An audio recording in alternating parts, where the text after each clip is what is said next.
আমার কাছে মনে হয় প্রতিটা মেয়ের বিয়ের পরে একমাত্র আবদারের জায়গা হলো তার জামাই, আর জামাইদেরও একমাত্র আবদারের জায়গা হলো তার বউ। জামাই আর বউ সম্পর্কটা যেমন সুন্দর, ঠিক তেমনি মধুর, তেমনি খুনসুটির। আসসালামু আলাইকুম, কেমন আছেন সবাই? আশা করি সবাই ভালো আছেন। আমি আনিকাস কর্নার থেকে আনিকা চলে আসলাম শুক্রবারের কিছু মুহূর্ত নিয়ে। শুক্রবারের সকালের ঘুম থেকে ওঠার পরেই দেখি আকাশটা ছিল মেঘলা।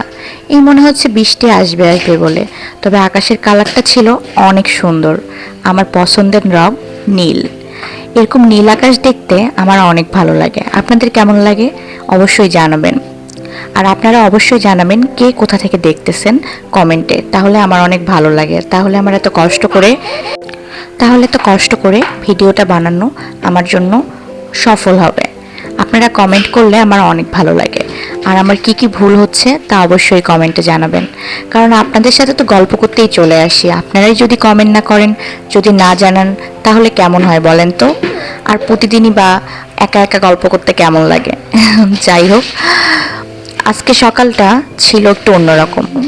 শুক্রবার বলে কথা, শুক্রবারের দিনটা আমার কাছে খুব ভালো লাগে। ভালো লাগে বলতে আমার কাছে মনে হয় এদিন কোনো তাড়া থাকে না, কোনো চটজলদি থাকে না। এদিন হচ্ছে আমি ধীরে সুস্থে সব কিছু আমার মনের মতো করে করতে পারবো।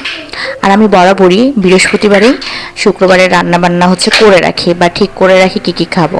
তো এবারও আমি ঠিক করে রাখছিলাম, কারণ যেহেতু শুক্রবারে ঘুম থেকে উঠতে উঠতে অনেকটা লেট হয়ে যায়। দেখা যায় যে 11টা থেকে 12টা বেজে যায়। তারপরে রান্নাবান্না আর কি শেষ করে খেতে খেতে অনেক দেরি হয়ে যায়। আবার যেহেতু বিকালে একটু বেরানোর তাড়া থাকে, তাই দেখা যায় যে আমি আগের দিন রাতেই রান্নাটা মোটামুটি করে রাখি। তাই আমি হচ্ছে কলিজা ভুনা করে রাখছিলাম। ভাবছিলাম যে হচ্ছে দুপুরবেলা আমরা হচ্ছে কলিজা ভুনা খাবো, আর সাথে একটা কোনো সবজি বানাবো, ভাত বা পোলাও করব। তো জামাইও তাই বলেছিল। পরে যখন সকালে উঠে দেখলাম যে আকাশটা এরকম নীল হয়ে আছে, মনে হচ্ছে খুব সুন্দর করে ঝিরিঝিরি বৃষ্টি আসবে, তো জামাই আবদার করে বসলো যে একটু রোস্ট পোলাও হলে কেমন হয়। তো ঠিক আছে, জামাই যেহেতু আবদার করছে, বউ হই যখন ফেলতে কি পারি? কারণ জামাই তো আমার কাছেই আবদার করবে, আর আমি তো তার কাছেই আবদার করব। তাই ফ্রিজ থেকে মুরগিটা বের করে ভিজাই দিলাম। আর এদিকে আমরা নাস্তা করতে চলে আসলাম। আমাদের পছন্দের নাস্তা হচ্ছে রুটি বা পরোটা। তো আমরা পরোটা আজকে বানিয়ে নিয়েছিলাম, হচ্ছে গোলা রুটি আর কি। তো তারপরে হচ্ছে কলিজা দিয়ে আমরা নাস্তা আর কি হচ্ছে করেছিলাম। তারপরে এদিকে হচ্ছে রান্না বান্না করতে চলে আসলাম। জামাইও হাতে হাতে সাহায্য করলো। রান্না বসাইতে না বসাইতেই কারেন্ট চলে গেল। তারপরে আর কি করা, গ্যাস ভাগ্যিস ছিল, গ্যাস ধরে আবার রান্না করা হচ্ছে শুরু করে দিলাম।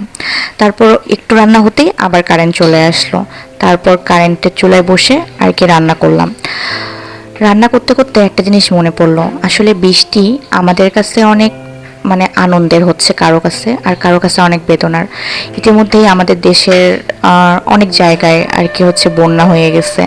এই খবরগুলো দেখলে বা এই ভিডিওগুলো দেখলে আসলে অনেক খারাপ লাগে। ইভেন হচ্ছে পরীক্ষাও অনেক অনেক জায়গায় স্থগিত হয়ে গেছে আর কি। এখন তো ইন্টার পরীক্ষা হচ্ছে। তো এটাও দেখলে খারাপ লাগতেছে যে আসলে কি একটা অবস্থা। আমরা একই দেশে থাকি, অথচ এক সাইডে এমন, আরেক সাইডে এমন। অবশ্য সবই আল্লাহ তাআলার আর কি সৃষ্টি। তো সবাই আমরা তো কিছু করতে পারতেছি না। তাই আমার মতে যে আমরা সবাই মিলে যদি দোয়া করি, অন্তত একটু হলেও আমাদের দোয়াটা হচ্ছে কবুল হবে। তাই সবাই যে যেখান থেকে আর কি পারবেন অবশ্যই দোয়া করবেন, যাতে ওদের সমস্যাটা হচ্ছে সলভ হয়ে যায়। এই আর কি, রান্নাবান্না করে আমরা খেতে বসে গেছি। তারপর আল্লাহর রহমতে আমরা 3জন মিলে মজা করে অনেক খেলাম।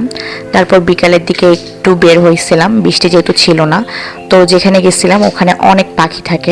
এই পাখিগুলো প্রতিদিন বিকালবেলায় এই জায়গাটাতে আর কি হচ্ছে একসাথে অনেকগুলো জড়ো হয় আর কিচিরমিচির শব্দ করে। এই শব্দগুলো শুনলে মনটা অনেক ভালো হয়ে যায়। তো আজকে এ পর্যন্তই, আল্লাহ হাফেজ।